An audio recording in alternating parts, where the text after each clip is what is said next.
We'll call the meeting of the Urbana Free Library Board of Trustees, February 7th meeting to order. Roll call. Jane Williams. Here. Anna Merrick. Here. Beth Scheid. Here. Chris Shearer. Here. Mark Netter. Here. Bill Brown. Here. Michael Weissman. Here. Jeff Bant. Here. Tahoe. Yes. That's silly. Are there any additions, corrections, or modifications to the agenda? If not, do I have a motion to approve the agenda? So move. Is there a second? Second. All those in favor say aye. Aye. I see no reason that I know of to call for the executive session, so we'll move to public comment. Is there any public? Seeing no public, other than staff, they're public. We'll have a presentation by Kathy Wicks on our facilities update. Yeah, move in close and get animated. Like, I feel like I'm way over here and you're all over there. But since Celeste and I have been kind of talking about facilities, and we've been talking a lot, and there's been a lot of things in the media about our facilities, we thought it was a good time for us to give you an update on what is going on in the building, and even show you some pictures of things that are going on in the building. So, let me make sure this works. Yes. First, we're gonna. I wanted to go ahead and give you kind of an overview of the past history of how we report what is happening in the building with facilities. And two of the things that you have, I think all of you have them at your place. One of them is a building maintenance replacement and repair plan, which was prepared for the 2010 Illinois State Library per capita. That is the sheet that you have. It's the legal size sheet. That actually doesn't have a date on it. It was part of the per capita that was done in the fall of 2010. And at that time, it was not part of any requirement in terms of, a lot of times we have to do a chapter overview, and in our standards book that we use, which is this book here, there is a chapter on facilities. But this was not done. It was not prepared as one of the chapter reviews. It was really a special request that we look at our facilities and we go ahead and draft a building maintenance and repair plan. So that was, at that time, the things that were listed on there. And you can see there's some kind of openings in there as well, because we didn't have enough information on those things. The second one is the Illinois State Library Capital Needs Assessment Survey, which is your other sheet. That was just prepared recently. It's done every 2 years for the Illinois State Library, and that was done in the fall of 2015. The last one is the library's 5-year financial plan, which is on the library's website. The last one was approved by the board on March 19th of 2013. That was not in the board packet, but it is on the website. And in that, you'll see a list of a lot of the facilities that need attention in the building. So from here, we're going to move on to the actual facilities. The first one is the 1918 windows. And as we all know, they're in the front rooms, reading rooms of the building. They are drafty. If any of you have sat near them, they can be very cold. I know, Mark, you have remarked on that one as well. They are made out of metal. And they were put in the building construction plan for the 2005 expansion, but because federal money was used, it was part of the money for funding that project was through the Live and Learn construction grant. You have to fill out something for the IHPA. The IHPA has to approve, and they sent we have the letter, a copy of the letter, thanks to Sherry who found it for us. A copy of the letter said, the plan is approved, but you must take the windows out of it. So those windows were taken out at that time. The estimated cost to replace the windows and rework the engineering specifications to meet IHPA approval was $104,000. That was per the 2014 5-year financial plan that was approved in March of 2013. Now, I know that we have had some discussions about alternates to that, and I did some searching on the website, and I did find something on historic windows that was put out by someplace in Montana that actually does things for the National Park Service. So they talk about things in here about reglazing the windows. They talk about going ahead and adding, I'm not quite sure if you add something to the windows as well. So this was a good start to kind of get a feel for the alternates in terms of, it also even talks about the cost and benefits of replacing versus refurbishing the windows. So that is something that we also want to look at when we work on this as well. The 1918 front porch. During the 2005 expansion, the steps, which is the center of the porch, they were disassembled and reset, but the remainder of the porch was untouched. And actually there is something stated in one of, I went through a variety of different construction documents. Apparently when they went ahead and they took the steps apart, they found that the porch was in worse condition than they originally thought. So in 2008, which was after the expansion, the repairs are completed on the balustrades when they shifted during a minor earthquake. If anybody remembers that, what had happened is that we went out and we found out that part of it's the south side had kind of pushed out. And so that is not getting any better. The estimated cost to disassemble and rebuild the porch in 2005 was $250,000, and that was per the structural engineer working on the library expansion. Here's some pictures that I wanted to show you of the Ray Street porch. These are pictures taken by the structural engineer back in 2005. Let me give you kind of a point of reference as to what you're looking at. To be honest with you, there are some pictures that I couldn't tell whether they were right side up or upside down. So the one on the left is an open joint at the railing indicating outward rotation at the top of the wall. The middle one is, they have it labeled random movement of the granite treads. And then the last one on the right is the south exterior, and this is the bottom of the wall is tilting in. Now this is, if you go around the corner from that, that is where it actually was, we had the earthquake damage, and that is significantly pushing out.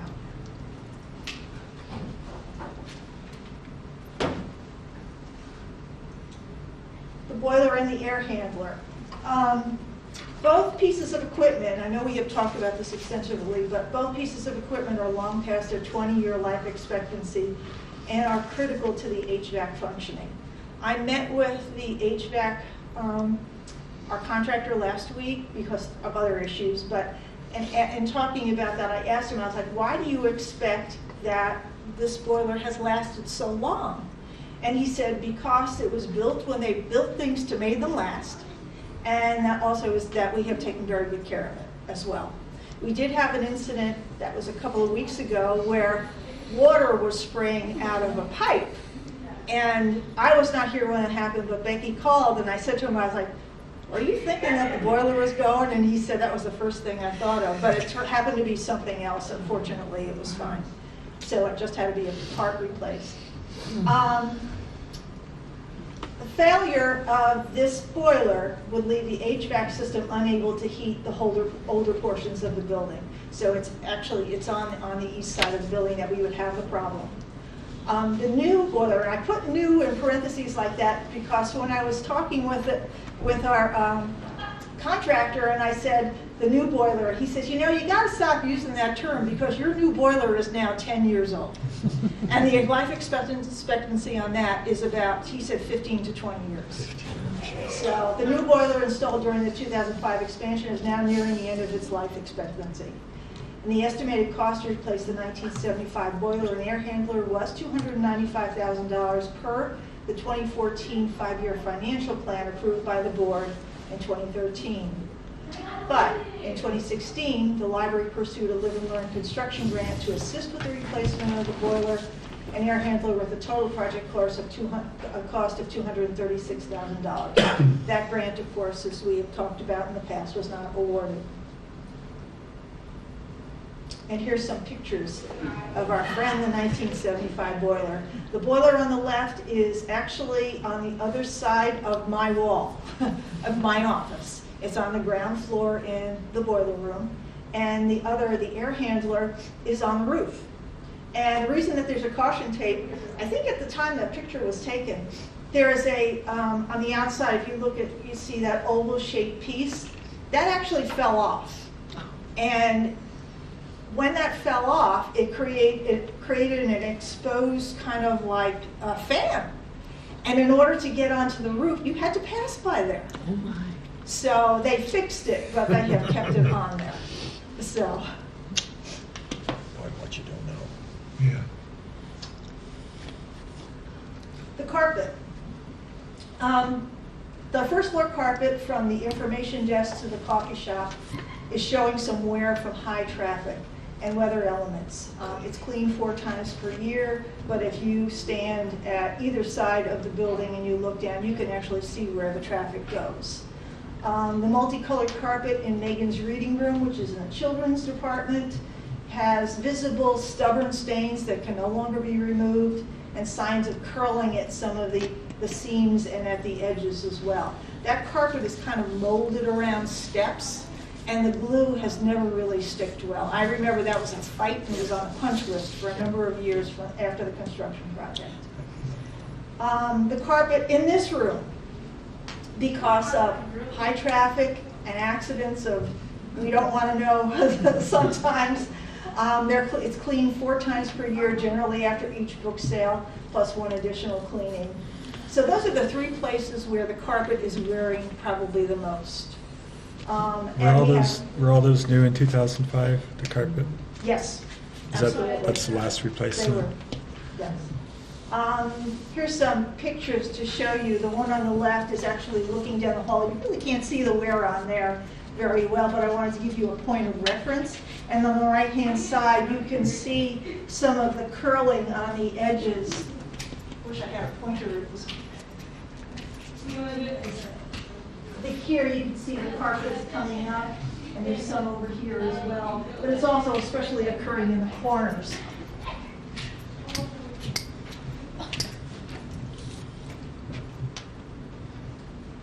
The roof. With the completion of the 2005 expansion, the roof is better insulated, has white roof to reflect the summer sunlight, and provides increased cooling efficiency. It just so happened that Fred Schlipp came in the building today, and I asked him some questions because when I was reading about the roof, it was a little confusing as to what got replaced and what did not. He said that, of course, the 2005 edition has all new roof on it. But apparently what had happened is that they had no plans to go ahead and do the 1974 edition. But they ended up having to do it because there was a seam that apparently there was water leaking through it. So they went ahead and did that. He cannot remember whether or not the old part of the building, the 1918 building, they had the roof changed or not. So the only way to figure that out is to just go up there and look at it. So when there's a nice day, I will go up. Today was not that day. The roof has a 25-year life expectancy, and this is information from the 2010 Building Maintenance and Repair Plan. But Fred also told me today he believes that the roof is under warranty. That I didn't know. So that's good information to have. On the right-hand side is a picture, and it actually comes from the Tepper building, but there are also drains like that on the roof of the library. And we have had some occasions where we have had some leaks in the building. And I did go up on the roof on Labor Day weekend, and when I was up there, realizing that there were these drains in there, they were plugged up. They need to be cleaned out every month. So we now have a monthly schedule where we go ahead and clean those out. And since that time, we have not had any leaks in the places where we would normally have leaks, except for one place. There's one in the staff room that is kind of a nagging indication that probably it is something different than the drains. But Anka, you haven't had any problems in your office, have you? I'll Sherry's does now. No, okay. And we think that there's a drain right above that. And of course, water travels too, but there's one close to that area. So,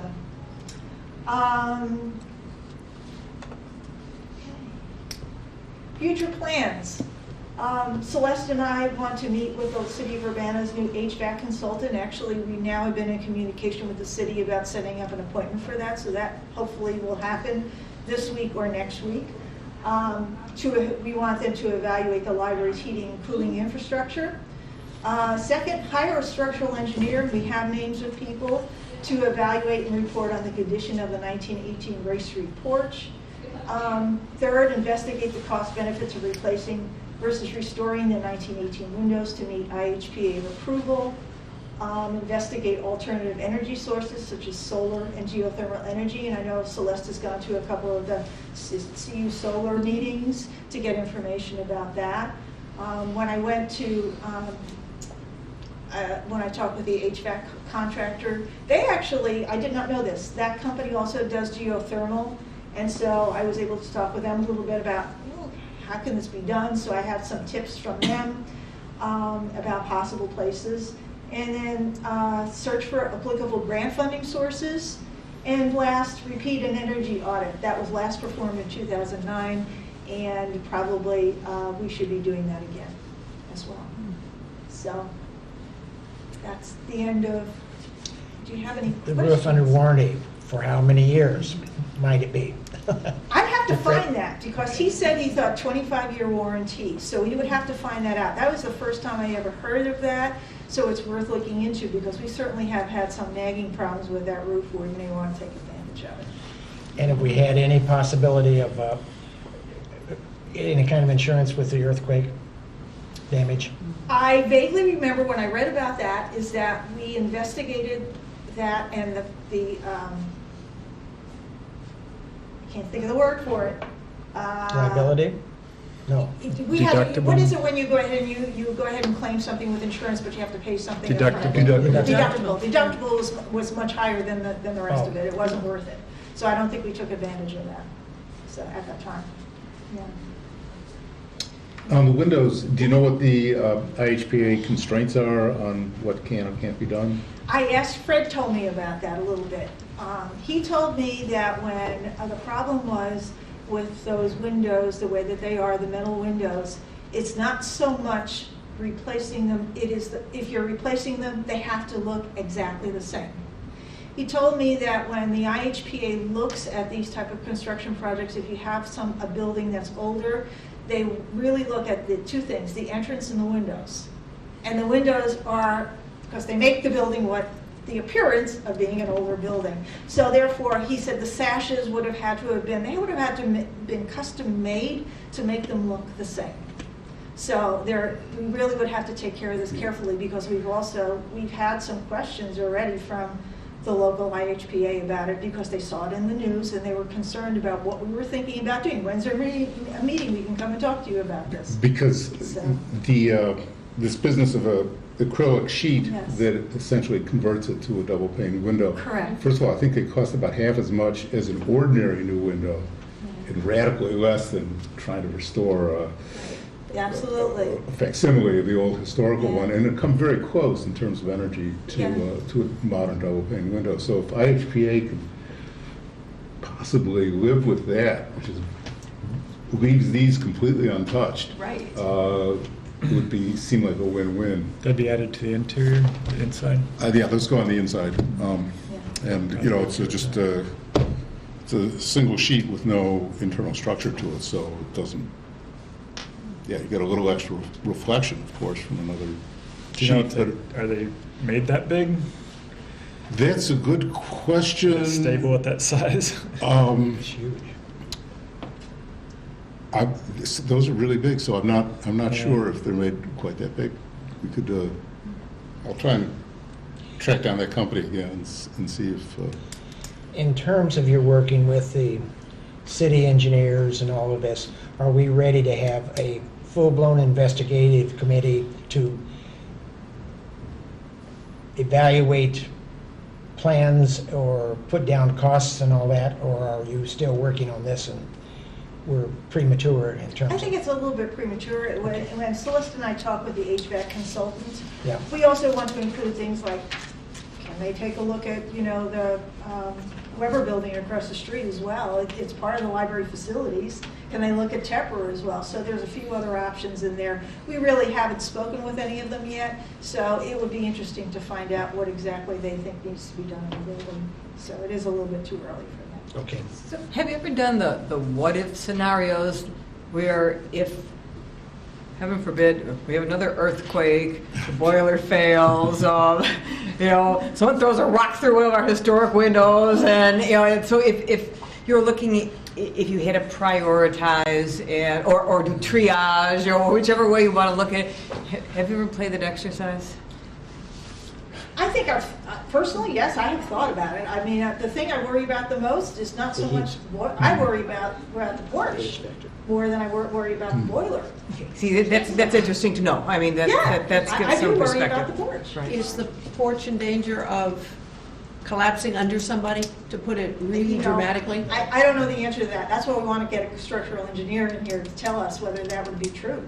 Because when I'm trying to remember, is that I think that sometime after we used to have book sales on the porch. The Friends had their book sales on the porch. And after this whole structural engineer came in, no more book sales on the porch because they didn't want that many people on the porch. Yeah. Or the books. Or the books. Because the books are heavy. They were mostly paperback at that time. So, but in any case, they didn't want the weight on the porch.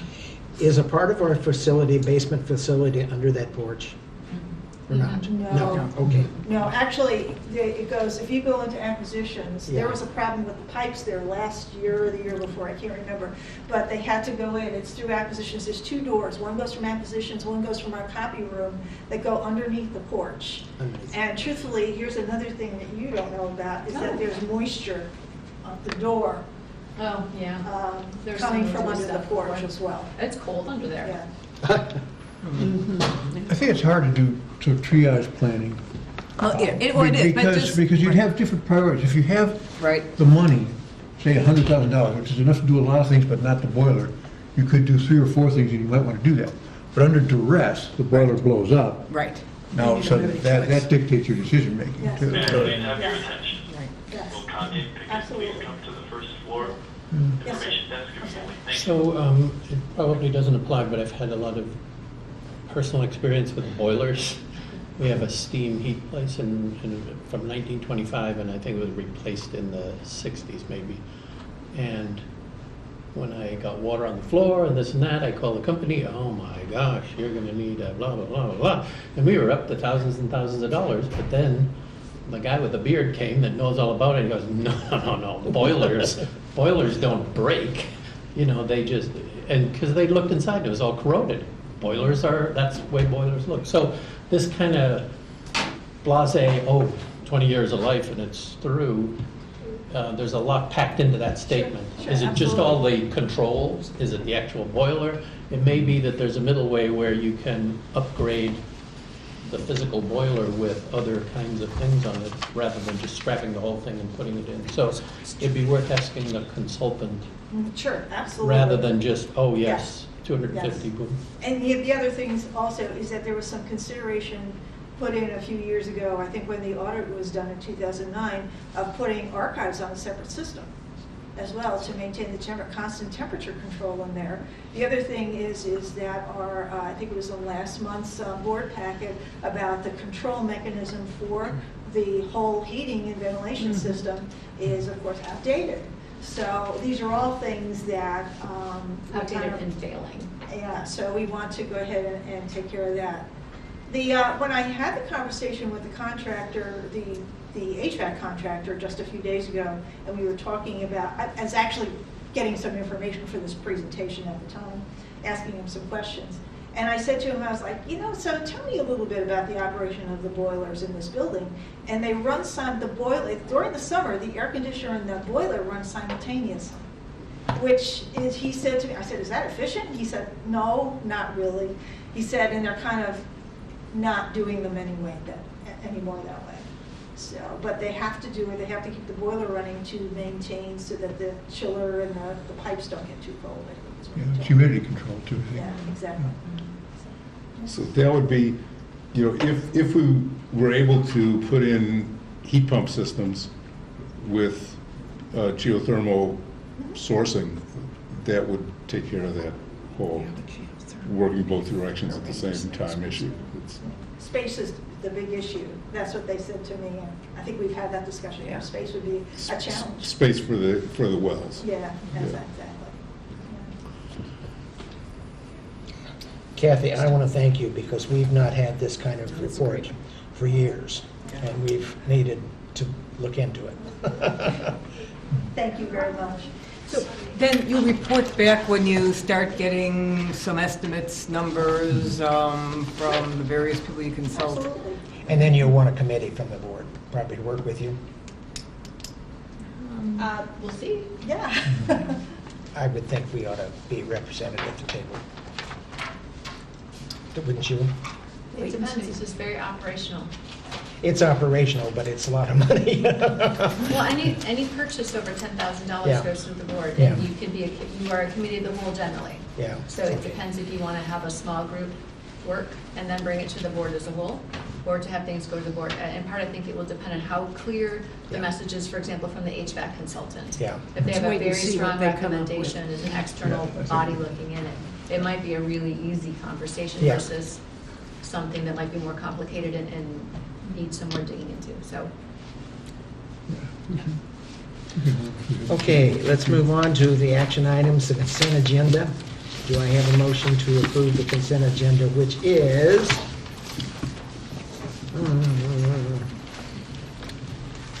bills of January 13, Minutes. 27.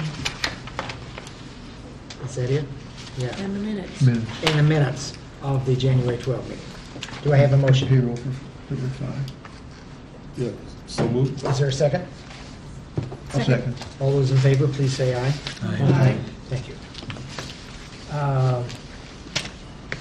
Oh, and you included the minutes in that, didn't we? Minutes and Yes. payroll. Yes, it's a full consent. So I think that's approved. Okay, approved payment of bills. Oh, and didn't name them all, but that would have been included in the motion. Action items, budget amendment with, is a change within departments. I said something to Celeste, we normally have changed, we've been in the posture of doing it 4 times a year. It seems to make more sense to be able to do this as we move along, and so it's a administrative concern, but it, of course, is a budgetary item which the board must approve. So with the corrections, do you want to make any comments, Celeste, as to what it entails? I think these are pretty straightforward. If anyone has questions, I'd be happy to answer them. Do I have a motion to approve the amendment for the budget FY16? So moved. Is there a second to that? Second. Discussion? Discussion, yes. I think at some point we'll probably want to have a discussion among ourselves as to what level of detail we want to have brought before the board. I mean, this is basically shifting of money from one place to another. Right. And it's not adding, not subtracting. It's not, I don't think it's even changing categories to any great degree. So we should probably decide at some point what level we want to see and how often. Are you thinking amount or what? I think amount, yeah, certainly amount. But if we're moving from one category of salary to another category of salary, You mean of eliminating That's a this, wash. but keeping this? I guess I'm talking about moving, having less of a level of detail, not going to the level of detail. Not so much detail in this? Correct. Oh, I think, may I rephrase that? Yeah. I think Anna's asking, Mark is saying that Are you translating? this wouldn't necessarily come to the board for your approval. At all? At all, Okay. for Gotcha. $950, $650. Yeah, That that's- this level of, but currently it says that the director or the department heads are able to move money around, but then report at the next board meeting about the decision. So that's why we're bringing you these small things. Yeah. It helps people stay on target for the funding they need to spend versus coming quarterly or coming at the end of the year. It's being able to look at the number and say, I need to be at 58%, I'm there, versus if I subtract this much and whatever. So that's where we're coming to you regularly with these small shifts, but Yeah, but here, the first one, we're basically moving $950 Right. from one salary line to another. And As long as it's not increased, I don't particularly need to see this. I think maybe a year-end summary from the director, executive director would be enough. would that be a policy change for us to say that? it's in the finance policy. Okay. It And is. Elizabeth, at the city is starting to look at finance policies, and so we were both gonna be looking at policies. I'd be happy to bring you some different choices. Okay. The level of control that you feel is necessary. Because I think he's right. When it doesn't change the bottom line and it's within a department, we don't care. I mean, basically. Well, you know, what, I'll do a little bit of a contrarian Okay. viewpoint, and earlier on, we had agreed that it would be in our best interest as a board just to take a little more active interest in all things, including the budget. And earlier on, we felt like we really weren't providing good oversight by simply looking at the quarterly budget changes, approving the budget once a year, and we had asked to have a little more insight into the daily operations, just to give us a little more knowledge. And so this would be moving away from that. Going back to where we were, that's true. I think if we feel we need to have that knowledge, then we continue this course. Otherwise, I would suggest that we kind of save staff time and that the staff collect all these and then inform us at some point, every 6 months, every 3 months, every 12 months or so, what changes were made. Could that onerous to do, because these are small shifts, is it that difficult on staff to compile this? Here's where it becomes difficult in doing things that might be proactive. So for example, if we want to hire, let's just say, an HR person, there is no budget line for an HR person. I may have the money throughout different parts of the library in salaries, but I can't post that position until I come to the board to say, I need your permission to add this line. If there was either a different level of control that the board wanted to have, maybe there's just an employment budget, and so there's an employment line, and it's all employment covered, and you approve that line versus every single position, every single department. So it just depends, again, at the level of oversight you want to have. Whatever that is, we will provide it, and we will provide the information on any changes that we recommend to the board. So it's a discussion about what level of detail do you want to see, do you feel you need to see, and operationally what helps us move the library ahead in responsible ways.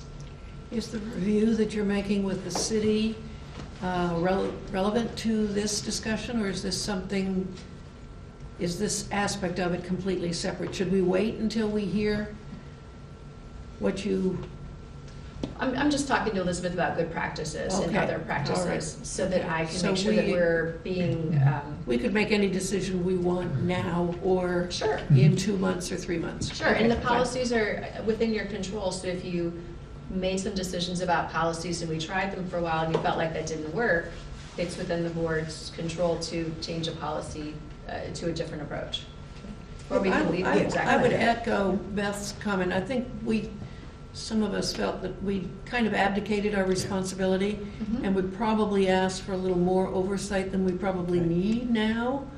And we now recognize that we could probably back off a little bit, but I think we need to be real careful that we don't get sloppy. Right, and so I think, Mark, you're saying we need to have a discussion. That's right. Agreed. I'm not promoting it tonight, but I say, Right. let's think about it. Sure. It struck me as something that could be, Right. And I Could be agree, helpful. $950, yeah, that's, yeah. it's a fine piece of information, but maybe not worthy of spending this time, but yet I'm Yeah. carrying it to the, Well, and and change of category, $950 from the salary line to the executive director's personal travel line, we want to see that, but we haven't found those yet, so. Yeah, so categories, It's a thresholds, joke. that'd be great. This actually was a change in departments, wasn't it? The adult and circulation number one is, because Yeah. the circulation staff do that information desk work, and they cover in children's, and they cover on the first floor, and they cover on the second floor, and with Amber having left, they're picking up more shifts on the second floor, which is a different budget line. Yeah. So they're, So in some Dawn's cases, paying it for makes that. sense to inform us if it's a change in departments, because. Mhm. Well, right now, we're gonna inform you on But yeah, everything. maybe there should be a minimum amount, 1,000, 5,000 or something. Or I'd sort of rather be informed about what is going to be happening. And this is the actual, it's happening now. But when you're planning the changes, it'd be good if you felt like the board should be informed. That would make more sense. Frankly, I wouldn't know what to do with this. I'd have to call you up and say, who is this? What are we doing? Who are we hiring? And then how do I disapprove it? So I just think it's redundant, but we can talk about it. Yeah. Maybe we could put it on a future meeting, finance Sure, policy. I'll pull information together so you Thank can have you. your discussion. You haven't, as a board, really looked at the finance policy in the past almost 2 years that I've been here So it's one that's on my list, but again, knowing that Elizabeth was going to start looking at the city's Yeah, we financial looked at that policies, recently. I wanted to have a good discussion with her first because she's a finance professional. And she's very generous with her time, which I appreciate.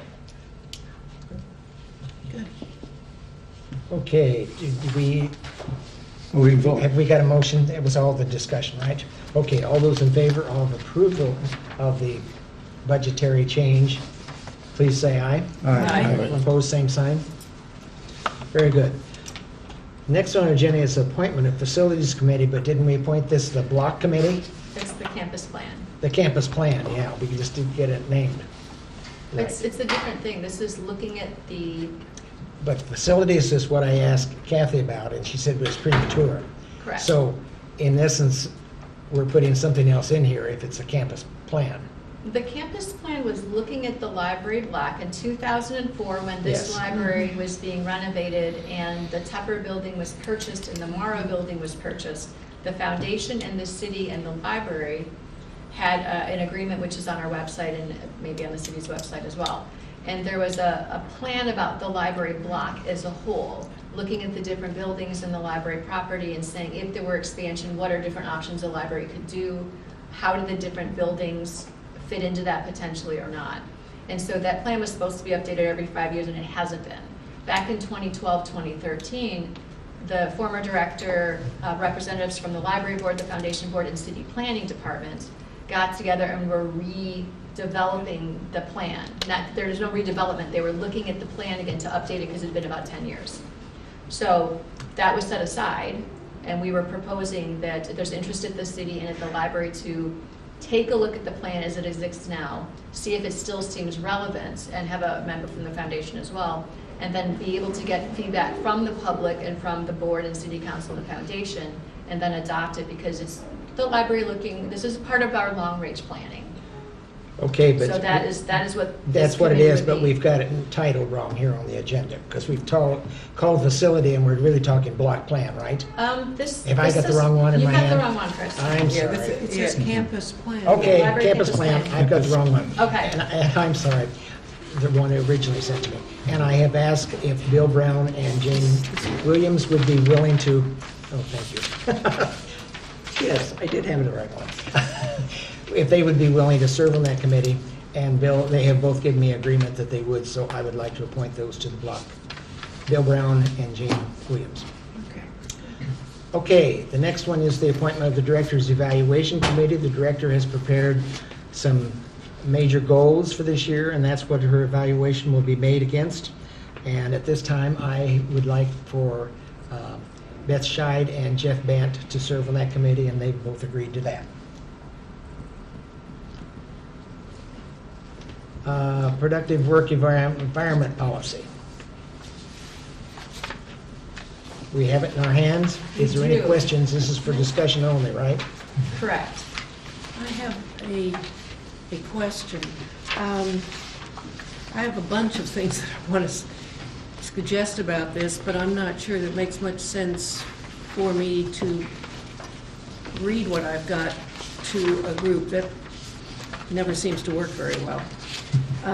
So my suggestion would be that I give Celeste what I am proposing, and she and I discuss it, and she can either give it to you guys or say, no, we'll stick with what we've got for this, and this reason. I do have one specific thing that I would like to say publicly, however. In the very first sentence, Yes. what does diverse work environment mean? What does the word diverse mean in that sentence? In the broadest sense, diversity. So people who are male and female. But that isn't what this is about. A diverse work environment. The environment isn't diverse.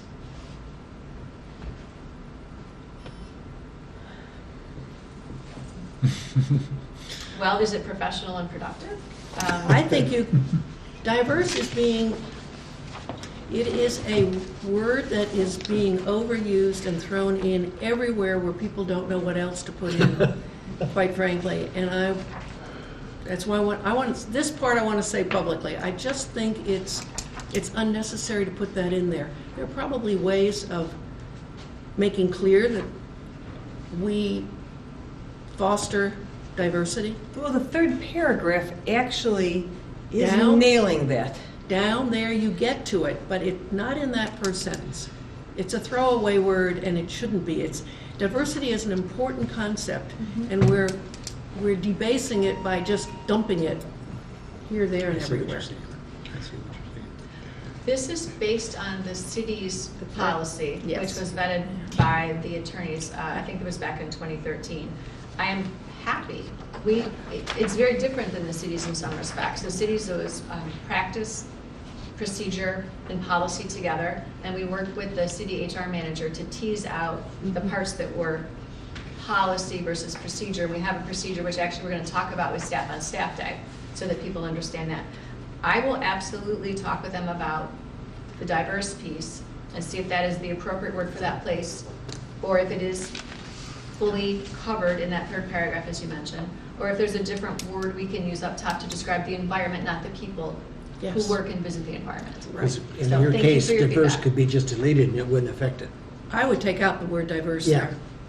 But as I suggested initially, I have it all written out. I will put it on the computer, I will get it to you, and we can talk Okay. about it, okay? And I can If then- that's okay with everybody I else. can distribute it to the board as well, so that Well, they see what I this is our night for requested. discussion and we'll vote on next Right, month. I just Just- wanted to make clear that I do have some questions. Just a quick comment, if the idea is that that's not a very good parallel construction of a sentence, yeah, true, maybe diverse could be not modifying work environment, but included as a phrase shortly later in the sentence saying something like, That would be for another diverse way of dealing people. with it.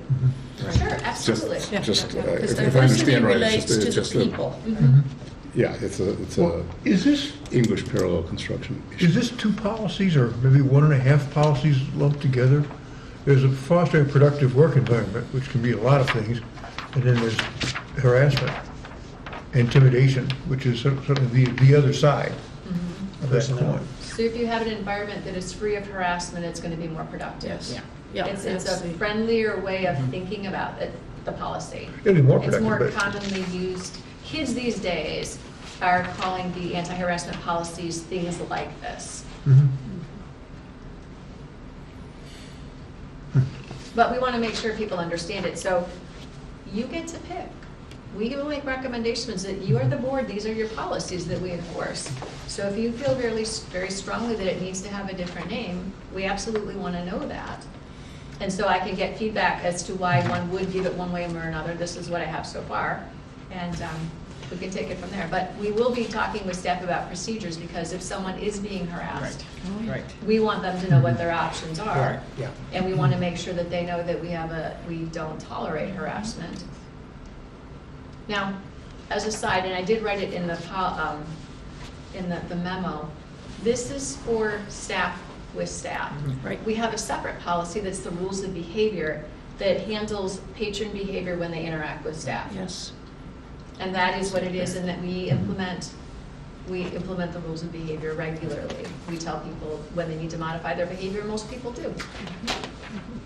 And when they don't, we handle it appropriately. Well, obviously, Anna has taken a little more time to read this than most of us did, and I think it's valid to give that to Celeste. If anybody else has things that might go into that, so that Celeste would be able to inform us at the next meeting before we vote on it as to suggested changes, and we'll have to, yeah, okay. And you may decide next time, sorry to interject, but you may decide next time that you want more discussion and you're not prepared to vote next time, Sure. you vote the next month. Again, that is completely up to you.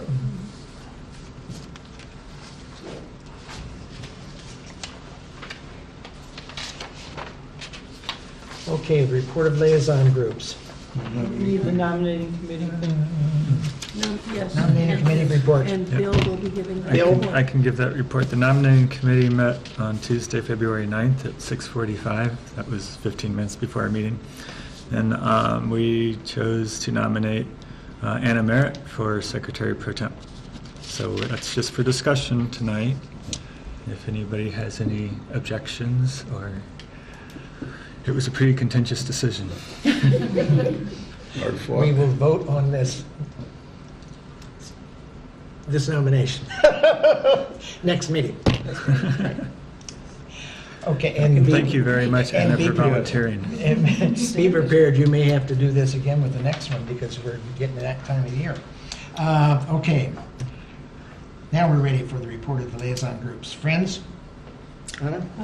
As I reported last month, there will not be a meeting until March, and the library sale is scheduled for March 31st. Book sale.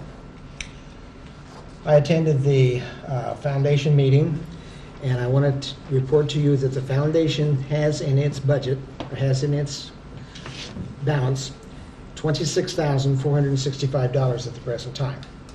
I also would like to tell you that they have received word that there is an estate to be settled, and that they are listed, the library is listed. So that's to our publics. We're always happy to hear that people have listed in their estate planning the library. Foundation. Yes, that's great. We'll know more at a later date. Wonderful. Heartland. Jeff, anything new? At the last meeting, we got these letters from the Illinois State Library saying the roof was caving in and that we should consider, basically, between the lines it was that they should consider merging with Rails, the northern system, who has a ton of money in the bank. They got 60% of the budget this year and they don't expect any more, so they will have a shortfall.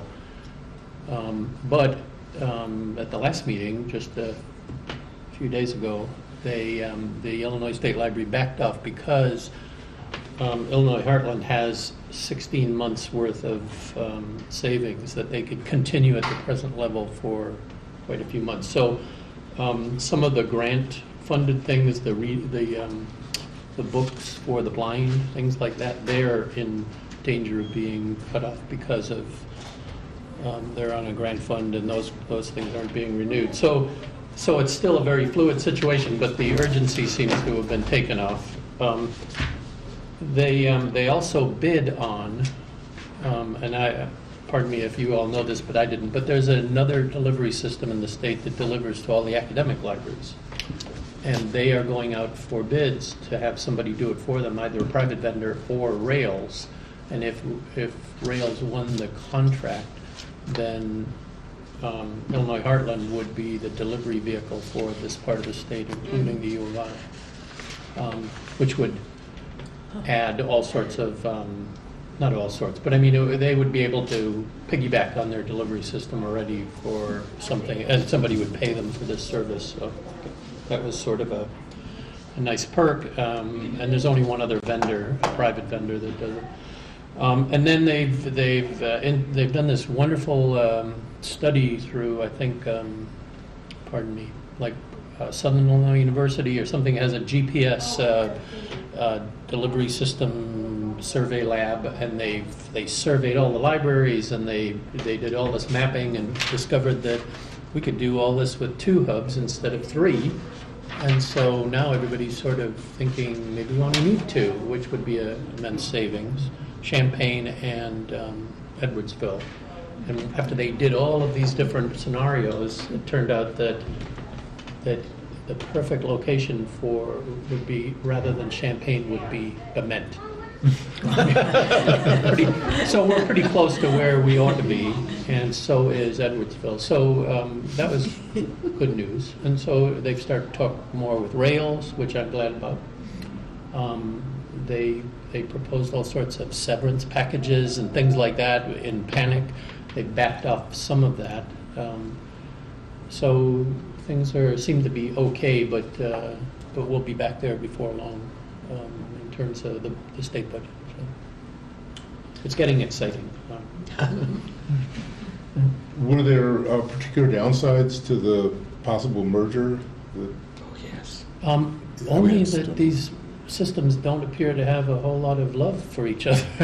Rails has tons of money. By law, they get per capita grants based on their tremendous population, and they have $8 million in the bank or more. Our Couldn't system, that earn you a lot of love? Well, I think naive me, I was seeing this as the Illinois State Library going, okay, let's use this budget crisis as an opportunity to merge these two systems and merge the saving, the money in the bank at the same time and get rid of some of the duplication of administration and this and that. So that still probably is the long-range plan. Yeah, I'm just surprised that there's a state organization that could stash away a 14-month budget surplus.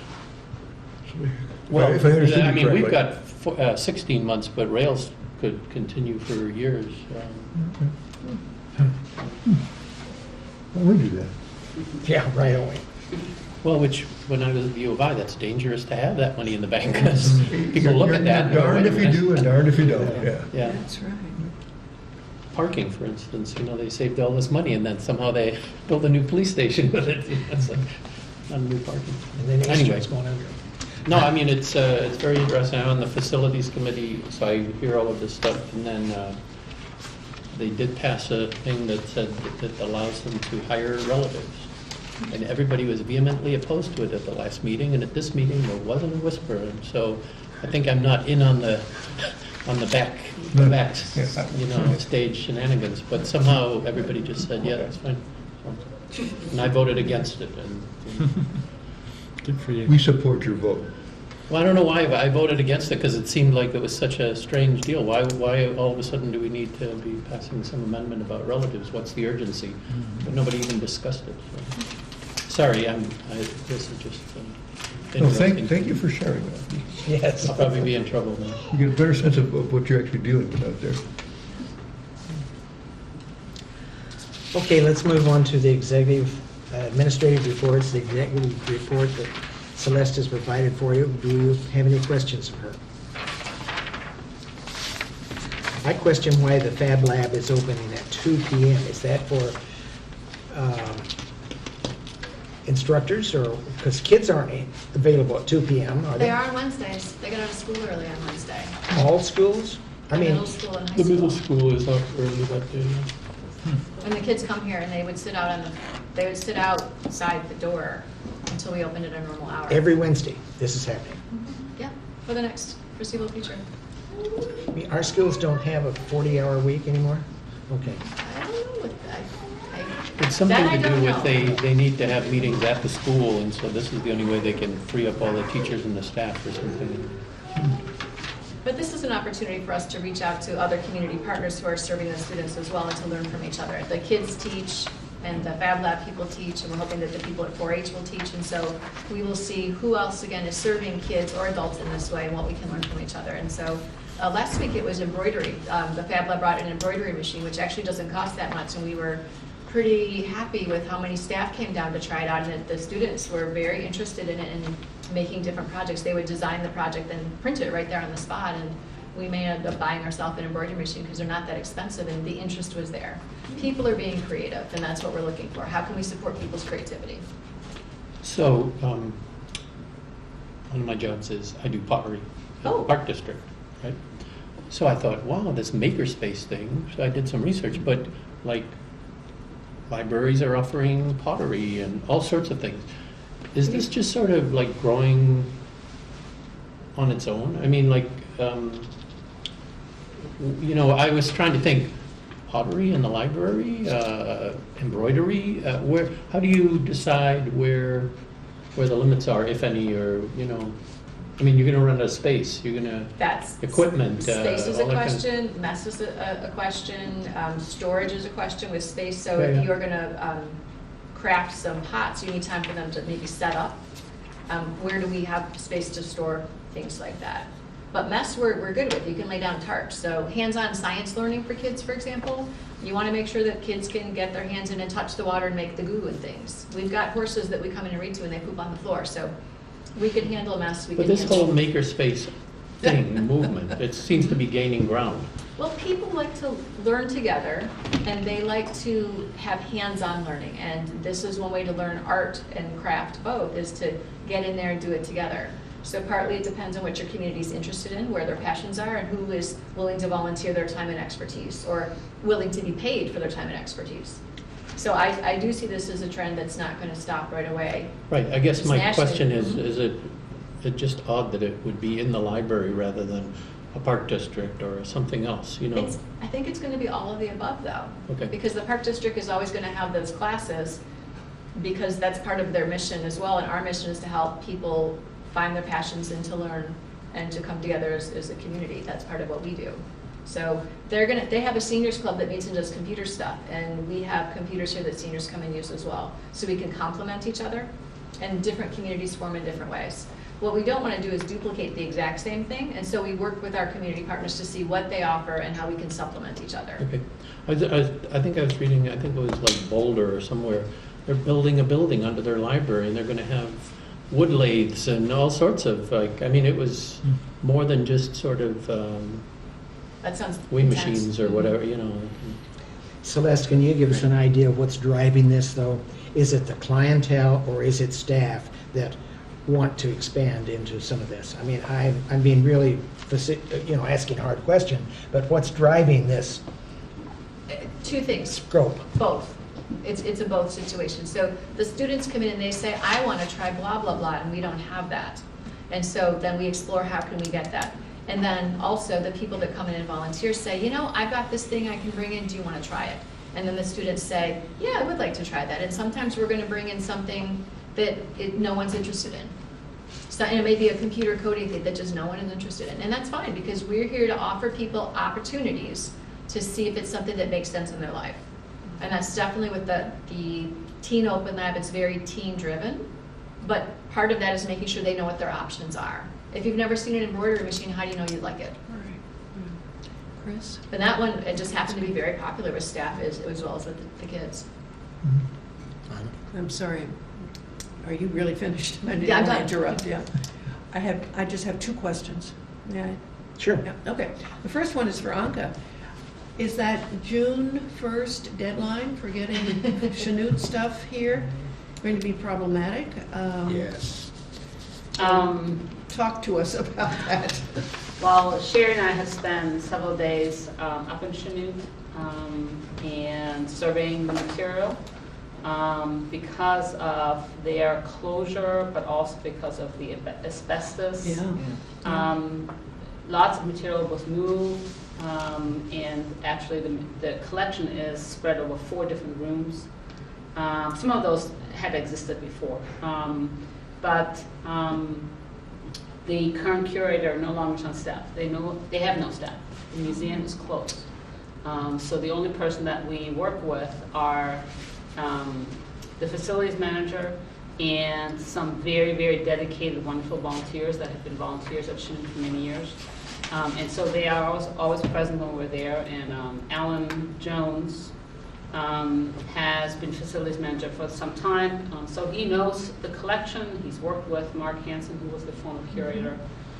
So he's helping us. And, you know, right now, like I said, the 700 square feet of material is what's archival.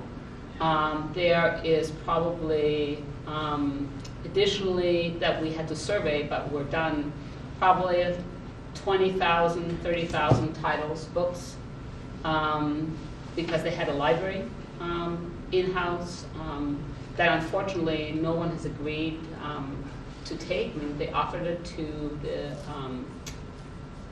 Rantoul Public Library. I mean, part of the problem is that books, some of them are old books, some of them are books that most public libraries would already have. They've been stamped, they've been marked, they've been covered and processed. So the work it would take, you know, getting books that have already been marked up for our library, the staff time it takes to reprocess them, you can sometimes buy the whole book already new. And I think it's just a large collection. I don't think the Rantoul Public Library has the room. So that is just one piece. There's also the Museum of the Grand Prairie has also spent time there surveying materials, and they've taken selections of their 3-dimensional objects. So those are going to the Museum of the Grand Prairie. But there's actually a very substantial amount of artifactual material that remains at the museum that we cannot take. I mean, that's not part of our collection development policy. We don't have the room, the space. It's not part of our mission. So there, and so Alan Jones and the board that is still active will find a way to take care of that. That's not our responsibility. I mean, if that was our responsibility, we would be there longer, helping. So we essentially are there to, it's a rescue mission. And you know, we are not, I think one of the challenges of the deadline is that it is a lot of material. We're not going to have enough time to survey the material and actually decide out of the 700 linear feet or cubic feet how much we will actually retain. I mean, I think it's going to be very close to the 700 linear feet, but I'm sure there will be some you know, reappraisal of some of the material, because the Shinut Museum became the home for lots of material. People who had a connection with Shinut or had some connection to the history of aviation, lots of people dropped things off, and those were kept in many cases. So there are some donor files and accession files, but not for everything. So there are lots and lots of materials there that have very, very little documentation, but lots do. I mean, Mark Hansen actually in the last decade did an amazing job, but the museum has existed much longer. Do we have space? No, we are investigating options. We're clearing So out would it be- Tupper from old filing cabinets and such, and looking at our other options. And I would assume that finances is a problem here too. Are veterans being solicited in any fashion to help with this transfer of material from, because I would think there's a lot of Air Force veterans live in these communities yet that might help to preserve if they knew that there was need. We're figuring out more about what the collection is going to be and what our needs are, because we didn't think it was responsible to ask people to contribute until we knew what the scope of the work would Yeah, be. yeah.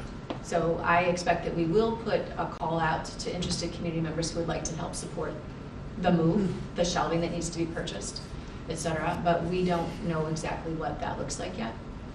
So would it be fair to say that you're concerned about meeting the deadline, but not in a panic? No, not in a panic. Okay. I think it'll be fine. I mean, the material, like I said, the materials that are there, you know, they're not just rooms strewn full of stuff. Things are boxed, things are labeled. It's organized to some Filing extent. cabinets. So it's just, it's a lot of bulk. Yeah. And so, you know, I think the recommendation I made that we would definitely need to hire a moving company. I mean, this is not something that can be moved with private vehicles. And it's too much. So, and then finding temporary storage. I mean, the Rentoul Museum or the board are willing to gift to us, along with material, any kind of standalone shelving that is in the museum. And so I think just negotiating how that's going to work too, because you know, they're installed, they'll have to be deassembled, they'll have to be reinstalled. So, yeah, a lot of ifs. But we're very, we're hopeful. I think it'll be done. I mean, the collection is not going to be available to the public for research any time soon, because it's, you know, we will need to do a lot of,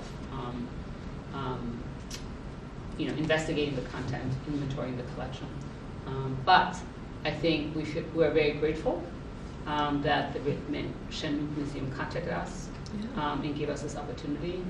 There's a lot of really important history that took place during those years. I mean, Shinut was a significant part of Champaign County and Rantoul in the community. And so being able to tell that story in our collection is going to be fabulous. It was a training base, a weather school. I think the Tuskegee Airmen trained there. So there's some terrific history there. Yeah, the Air Force, there was a small, kind of more discreet collection on the Tuskegee Airmen that the Air Force Museum took. But within the large collection, you know, as Sherry and I have been spending time surveying, obviously it's the records material of the base throughout its existence. So there's lots of material relating to the Tuskegee Airmen operational history, even, just records documenting the functioning that are going to be fabulous. You mentioned artifacts. It hadn't occurred to me before, but has the Spurlock Museum been approached Yeah, on they were artifacts? interested. I wouldn't think so, but okay, at least they've been approached. They were interested. I mean, it's just very, it's very outside of their scope. Right, right. So, That's- Well, they have something from Bardeen, so I thought, well, sneak it in there. But I had a second question, and Jeff had a thank you, question. that's, Jeff? So there's this sort of, you think of bringing everything back here. Is there an opportunity that you could leave things there and gain some free space that you perhaps could put other things in? And then, I mean, do they have like, I always think of Rantoul as having lots of buildings and... there's no space. Oh, okay. They want All right. us to move this material. They have 0 funds that go along with this material. The village of Rantoul has no, and they have no, Okay.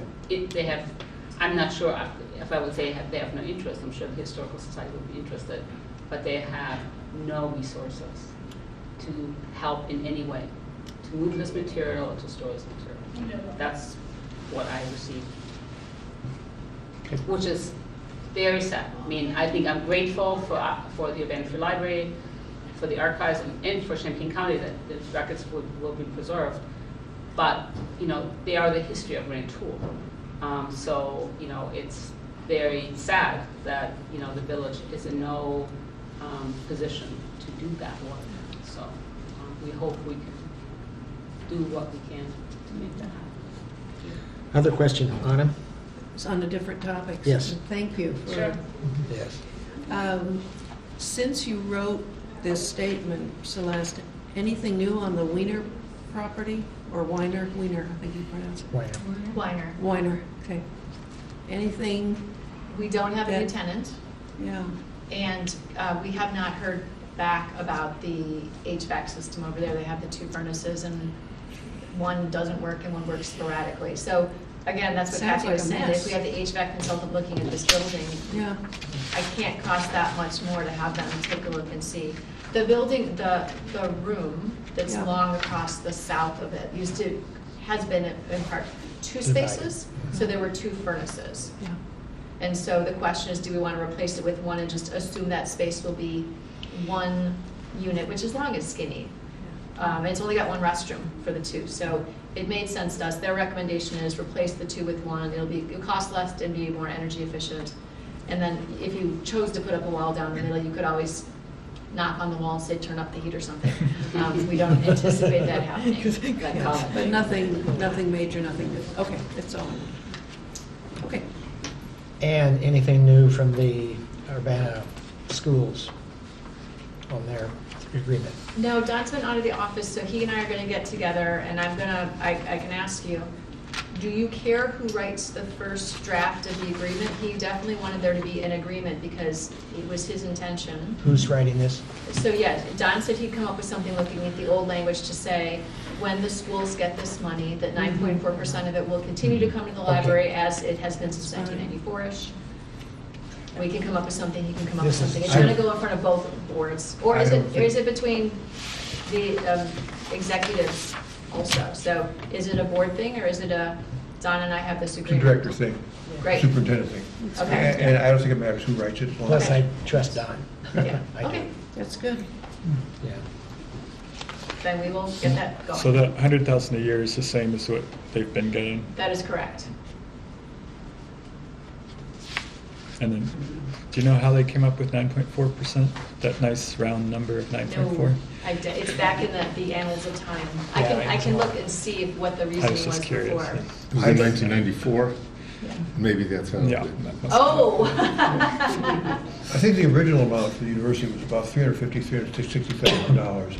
And the library agreed to stay open on Sunday for about $50,000. Mhm. Now, over the years, the university chipped away at the amount it was willing to pay because the number of students living in Orchard Downs diminished. So- Yeah, we used to get 35,000 for a while, and then it's been this 9,400 for a while. I suspect it's, if you look at the last couple, 3 years, it's probably the same percentage or close to it. But the idea was it would allow the library to open up on Sunday. Yeah, maybe originally whatever the amount was, 9.4 came out to some even amount, and then they just kept the percentage Yeah. the same in that That'd be amount. my guess, yeah. That makes sense. Any other questions of the administrative staff or Celeste? Sorry, I'm beating a dead horse, but you mentioned that there was a collection development policy for, so my question is there a makerspace development policy? Is there anything that we've done that said, oh, this is, I'm sorry, it's sort of like, okay, there's a 3D printer at the library. It's a printer, that's kind of printing, that makes sense, but it's like, I'm not worried about it, but it just seems like it's sort of going where it wants to go, and I worry that somehow we're heading out into territory that's not normally, I'm sorry. Is there a policy on makerspace development, or is it just sort of whatever happens to be interesting, we'll try and get that kind of equipment, or we'll try and bring that service in, or? It started in part as an opportunity to have the teens have a place to be. Right. And then grants were gotten with the Fab Lab. Right. And in part, it was what the grant could get and what their skill set was to help work with us. And so part of it started as what was available through these opportunities. It purposefully is open-ended so that we can be responsive to the teens.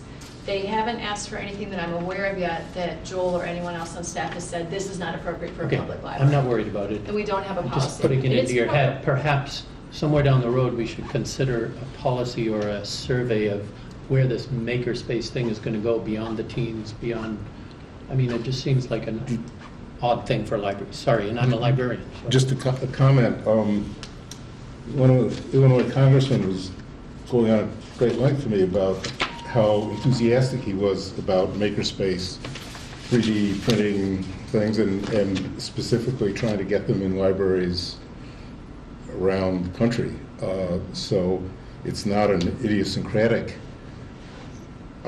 move of this place. And the motivation, as he described it, was, Americans are not doing very well at learning how to make things, and falling behind in production, and the chance to have something educational where people actually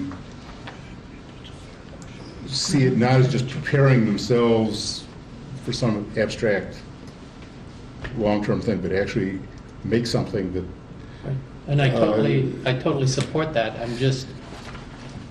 It just seems to have a life of its own, whereas other things in the library seem to be well structured, and you think about where you're going and where you're going to go in 5 years or 10 years, and not that you have to talk about specific things, but is it our role to provide people how to use a wood lathe in the library? When did we decide that? If we want to do that, that's cool. I think that's great, but have we ever talked about it? Do you talk about it as a management group? Is it just this teen thing that's driving it all, and you just? No, we look at our programming generally. This falls under programming. Okay. This is something that comes under those auspices, and we look at our programming. We take a look to see how much are different programs costing us to do, and we figured out last year. I figured out that it was about $6.50 per teen for the staff time to take it down, to set it up, and everything else, supplies and such. We look at the database use, for example, to say that, let me pick one, the one, I won't get one. So one of our databases, it was like $12 per use. So if you look at the teens using the Teen Open Lab, it's $6 per use and what they get out of it versus adults who are not using these databases, so it ends up costing us $12 per use. We try to balance those things across the board so we can try to look at apples and oranges and see how to make a good juice. So programmatically, we encourage patrons to tell us what kinds of things interest us, and we look to trends nationally. So making is a trend that's national, and locally, this is something that's very exciting for people. We're going to find that there are some things that they just don't want to do anymore. They're going to ask for a wood lathe, and the answer is no, that's not a service we're going to provide. So we haven't hit the point where they've asked for something that seemed inappropriate for a library setting. And STEM education is something that's really important, and hands-on experiential learning is something that we're, that's something we could talk about at the foundation, actually. Not to point at you, to point No. broadly. So hands-on, giving people the opportunity to have experiences at the library or check out things like those literacy kits, the math literacy kits and the reading literacy kits. The foundation actually also approved at their meeting the release of just under $4,000 to spend on things like science equipment, telescopes, microscopes, other kinds of things like that from the Glenna Spitzy Fund. They've got about $12,000 from the Spitzys over the years. So there'll be some kits like the backpacks that are combined materials to create a kit that we curate, and then there'll be physical just pieces of equipment. So you're going to see our library, as well as libraries writ large, giving patrons opportunities to learn and to have experiences, in addition to checking out books, DVDs, and CDs. So that is a trend that is growing nationally. The two learning kits that the foundation presently fund is the math and science? No, those came through different opportunities. There's one person, Barack Rosenstein, donated money. Rosenstein, thank you. He provided $500, which paid for the literacy kits for reading. And then there was a grant with WILL and PBS that paid for the math kits. Okay. And they're like, they check out like hotcakes. And the request of the foundation was to increase those kits. They love those kits. And the foundation approved that, so. Correct. So we're going to buy the physical pieces of equipment as well as develop some kits that are multiple pieces and parts together. And so over the next so many months, we'll see those rolling out. We have also budgeted between adult and youth services, I think it's about $3,000 for these new kinds of collections that people can check out. And we're looking at different kinds of things like art and craft tools that people can check out to then use at their houses. We've got the vinyl collection, so I think we'll continue to see here as well as nationally new opportunities for people to check out new kinds of things and have different experiences in the library. And we'll see if people stop coming. That's part of the question. Why are fewer people coming? Are we not giving them what they're looking for? Have their needs changed? Have other institutions in the community filled this need so that we can focus our energies on other needs that are not being filled? We'll always have those conversations. Are there any other items of business or reports that people would like to bring before the board meeting? If not, do I hear a motion for adjournment? So moved. Is there a second? Second. All those in favor, please say aye. Aye. Thank you.